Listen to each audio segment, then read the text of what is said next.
पूरे ब्रजमंडल में महाराज 56 भोग बने हैं। देसी घी की मधुर सुगंध आ रही है। सब ब्रजवासी अपने अपने घरों में 56 भोग बना रहे हैं। ठाकुर जी नंद बाबा के पास गए, गोद में जाकर के बैठ गए और नंद बाबा से बोले, बाबा जे कौन के काजे 56 भोग बननो है?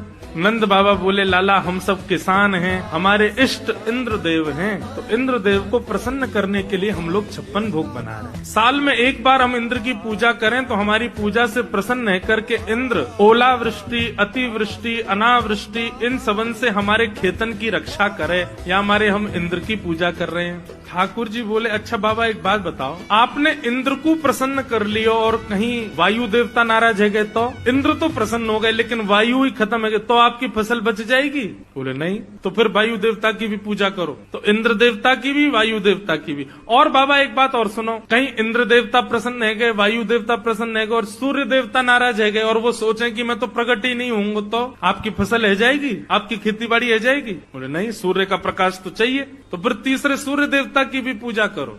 और सब प्रसन्न है गए, वरुण देवता नाराज हो गए तो जल ही नहीं डालोगे तो बीज उत्पन्न कैसे होगा? पिताजी यदि आप ऐसे एक एक देवता को प्रसन्न करोगे तो 33 करोड़ देवता हैं, सबके चाहवे से ही हमारी खेती बाड़ी चल रही है। एक देवता भी नाराज हो जाए तो हम कुछ नहीं कर सकते, लेकिन 33 करोड़ देवताओं को पूजने का विधान नहीं है। पत्तों में जल नहीं डाला जाता है, वृक्ष की जड़ में जल डाला जाता है, पत्ते अपने आप पुष्पित और पल्लवित हो जाते हैं। ये 33 कोटि देवताओं की जड़ के रूप में, मूल के आधार के रूप में नारायण हैं। यदि आप उनको निवेदित करोगे तो सब देवता प्रसन्न हो जाते हैं और वही नारायण हमारे ब्रजमंडल में गोवर्धन रूप में विराजमान। चलो सब गोवर्धन की पूजा करेंगे।